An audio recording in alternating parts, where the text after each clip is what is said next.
Hello, Hadley and Eliza. So I'm so sorry that I've missed a few days on this. Work has just been so busy. I hope you guys are keeping busy too and finding something to do to have fun. So, anyways, and hopefully I won't say it again, but hopefully I'm going to see you soon. I just miss you guys so much. Luckily we have. I hope you're still listening. Hoboken Chicken Emergency. Remember, last time I read. Henrietta is on the loose. Henrietta ran away, and they can't find her. The police are looking for her. The dog catcher's looking for her. Everybody is looking for her, and Arthur is too, and they can't find her, but everybody's spotting her all over town. Remember, they think she's either a gorilla or a, I can't even remember what else, but also all sorts of other things that aren't good. So, anyway, so we're going to search for Henrietta some more here. Okay, so day after day passed with no relief from the chicken situation. Television stations and newspapers stopped reporting chicken stories. Schools reopened, and people began to go back to their jobs. Sounds kind of like what we're going through now, doesn't it? Except with a giant chicken instead of a virus. Still, there were screams in the night, brakes screeched, and people shouted when Henrietta appeared in the darkness. Nobody liked the situation, and the blame for not finding a solution was placed on the mayor and the city council.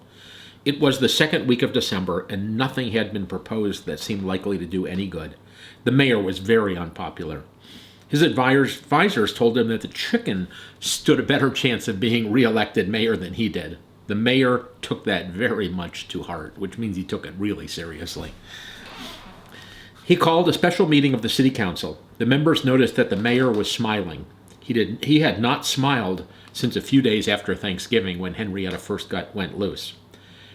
"Gentlemen," the mayor said, "I have here a letter from someone who can help us." He showed them a letter. It was a printed letterhead which read, "Anthony DePalma, Chicken Hunter, Henfanger, Florida. Email address, badfowl.com. The mayor held the letter over his head so all council members could read the letterhead.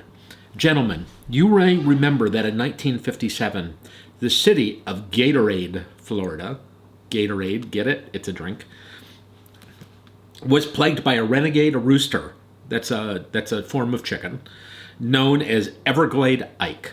That's where I'm from, near the Everglades. "The rooster was so destructive that more than half the population of Gatorade fled their homes. In 1962, there was another outbreak of chicken vandalism in Mooseport, Pennsylvania. A Pennsylvania state forest ranger was besieged in his cabin for 72 hours by a band of rogue chickens. Also in 1962, an enraged hen occupied the movie theater in Swineford, New York, consumed 50 bushels of popcorn, slashed the seat cushions, and ran the movie Spartacus with Kirk Douglas more than 100 times until she was captured. In every one of these cases, the man who ultimately captured the renegade chicken was Mr. Anthony DePalma of Henfanger, Florida. Mr. DePalma has captured the Himalayan great capon, that's sort of a chicken too, the only one in captivity, and he is the only man ever to have seen the rare Gabon pullet in its natural habitat. Mr. DePalma has written to me and offered to help Hoboken with its chicken problem. I've taken the liberty of emailing him, asking him to come here at once. He will be here the day after tomorrow." The city council broke into loud applause and cheering. The political opponents of the mayor stared at each other angrily. Why hadn't they found out about Anthony DePalma? If he caught the chicken, the mayor would be reelected for certain. One of the mayor's supporters on the city council proposed that the city prepare a hero's welcome for Anthony DePalma. A hurried vote was taken, and the councilmen scurried off to outdo one another in preparing a welcome for this famous chicken catcher. Special editions of the newspaper came out, announcing that Anthony DePalma, world-famous chicken catcher and adventurer, would come to rid Hoboken of its night-marauding chicken. Banners were strung across Washington Street, and the fire department's band was told to stand by. A reviewing stand was built overnight by the city hall, and a parade was planned. Arthur heard the news along with everyone else. He had given up hope of ever finding Henrietta. She had become too cagey to find. But he knew she was free and happy, and that gave him some comfort. The idea of Henrietta being caught by the famous chicken catcher upset him. They would probably keep her in a cage. He wrote a postcard and mailed it to Professor Fritz Mazzocchi. Remember, he's the one who sort of, helped created Henrietta. Care of Cosima Mazzocchi, Mooseport, Pennsylvania. It said, famous chicken catcher Anthony De Palma coming here to capture number 73. Remember, that's Henrietta's original name. Yours truly, Arthur Bobowitz. Sorry. The mayor and the city council went to bed in a state of great excitement the night before Anthony De Palma was expected to arrive. Extra street sweepers had been put to work. There was a non-scheduled garbage collection, and all the lampposts on Washington Street had, in addition to Christmas decorations, papier-mâché chickens attached to them with wires. Banners that read Hoboken welcomes Anthony De Palma were strung across Washington Street. The reviewing stand outside City Hall was hung with red, white, and blue banners, and cardboard chickens covered with silver foil. Everything was ready for the big day. Sometime after midnight, an old and battered red van parked in the shadow outside the Hotel Victor, at the foot of River Street. Lettered on the doors was the name A. De Palma, Henfanger, Florida. Painted on the back of the van was a chicken with a net over it. I snatch for scratch. Scratch is what they call chicken feet. It said underneath the picture. The patrolman on duty had reported the arrival of Anthony De Palma's van to the sergeant on duty. In the morning, the sergeant on duty reported it to the chief of police, and the chief of police reported it to the mayor. By 8 o'clock, the fire department band was lined up outside the Hotel Victor with the chief of police, the fire chief, and 3 of the mayor's favorite city councilmen. There was a guard of honor to escort Anthony De Palma, with the band playing, to the reviewing stand outside City Hall, where the mayor would present Anthony De Palma with a key to the city. Then a signal would be given, and Anthony De Palma, the mayor, and the city council would watch the parade.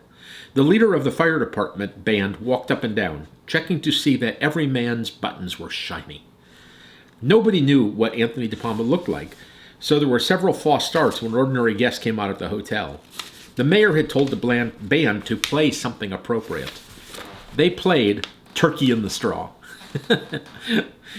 It was as close as they come to something about chickens. When Anthony De Palma finally did come out, there was no doubt in anyone's mind that he was the man to catch Hoboken's giant chicken. There was something hard and steely in his gaze. He moved with a slow, deliberate walk. This was a man who didn't scare easily. He had lived with chickens. He could think like a chicken. There was more of a chicken about him than the man. Everybody was very impressed. Anthony De Palma was wearing baggy green trousers, a flowered sport shirt, a plaid jacket.